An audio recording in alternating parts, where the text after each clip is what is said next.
This is Maqbara. This is Maqbara Sultan Abdul Majid. From here English. Abdul Majeed from here. او ماشاء اللہ ماشاء اللہ ماشاء اللہ. آپ نے وہ واقعات سنے ہوں گے، مسجد نبوی کی جب تعمیر ہوتی ہے تو مزدوروں کی ایک بستی بسائی جاتی ہے، اور نہ کوئی مدینہ منورہ میں اینٹ توڑتا ہے، نہ کسی قسم کی آواز پیدا کی جاتی ہے. اینٹ بھی توڑنا ہو تو دور لے جایا جاتا تھا. یہ سارا اہتمام جو ہے سلطان عبد المجید کے دور میں ہوا. انہوں نے آج جو ہم دلہن کی طرح سجی ہوئی مسجد دیکھتے ہیں، مسجد نبوی شریف، یہ ان کے دور میں تعمیر کی گئی. اتنی حسین تعمیرات. کیا باب السلام سے باب بکی تک جانے والی دیوار کو دیکھیے آپ، اتنی عمدہ خطاطی اور اتنا عمدہ ڈیزائن، اتنے حسین پتھر. ان کے نام سے وہاں دروازہ بھی ہے باب مجیدی. اب وہ دروازہ باب فائد کے اندر آ گیا ہے. باب فائد سے جب آپ اندر داخل ہوتے ہیں تو باب مجیدی کی جگہ آ جاتی ہے. اعلیٰ حضرت امام اہل سنت رضی اللہ تعالیٰ عنہ کو آپ باب مجیدی کے پاس ہی تشریف فرما تھے. رات کو سو رہے تھے کہ نبی اکرم علیہ السلام کی زیارت ہوتی ہے. اس لیے تو وہ شعر اعلیٰ حضرت کی شان میں پڑھا جاتا ہے کہ باب مجیدی میں جس کی چمکی ضیاء. اور مولانا ضیاء الدین مدنی رحمۃ اللہ تعالی علیہ کا جو گھر تھا وہ اس باب مجیدی کے باہر ہی تھا. اب تو وہ جگہ مسجد نبوی شریف میں آ چکی ہے. تو سلطان عبد المجید ایک عظیم سلطان، مسجد نبوی شریف کو پر رونق بنانے والے، اس کی خدمت کرنے والے اتنے عظیم سلطان کا مقبرہ ہو اور بندہ وہاں فاتحہ نہ پڑھے کیسے ہو سکتا ہے؟ چنانچہ ہم نے وہاں فاتحہ پڑھی. اللہ اکبر اللہ اکبر. دیکھیے ان کے کام زندہ ہیں. اچھے کام ہمیشہ زندہ رہتے ہیں، اچھے کام ختم نہیں ہوتے. بری چیزیں ختم ہو جاتی ہیں، برائیاں ختم ہو جاتی ہیں، لیکن اچھی چیزیں جو ہیں وہ باقی رہتی ہیں. اللہ تعالیٰ کی ان پر رحمت ہو، کروڑا کروڑ رحمت ہو.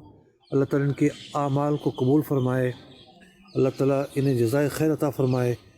حکمران غلطیاں بھی کرتے ہیں، حکمران تو حکمران ہوتے ہیں، لیکن جو کام انہوں نے کیا ان اچھے کاموں کی وجہ سے ہم انہیں یاد رکھتے ہیں، ان کی تعریف و توصیف کرتے ہیں.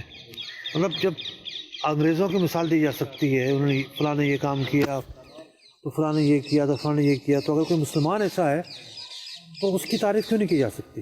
اس کی تعریف کرنا بھی یقینی طور پر من لم یشکر الناس لم یشکر اللہ، جس سے پاک ہے کہ جس نے جو ہے وہ بندوں کی تعریف نہیں کی تو اس نے اللہ کی تعریف نہیں کی.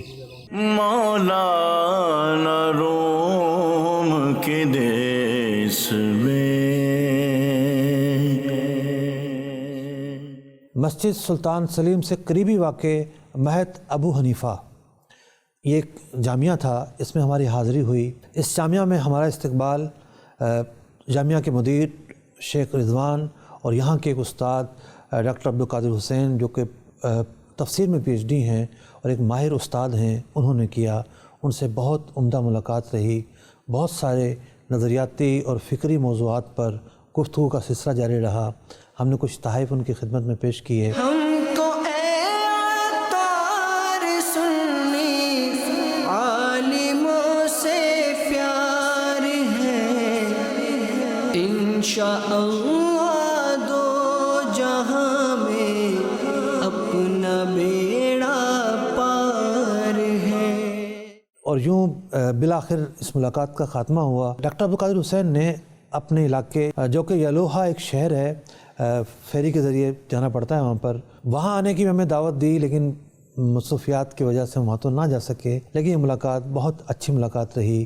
اور اس کے بعد پھر ہم کہاں گئے، کہاں جانا ہوا، کس جگہ گئے، اگلی قسط میں اللہ نے چاہا تو یہ ساری باتیں لے کر آپ سے دوبارہ ملاقات کریں گے. مولانا روم کے دیس میں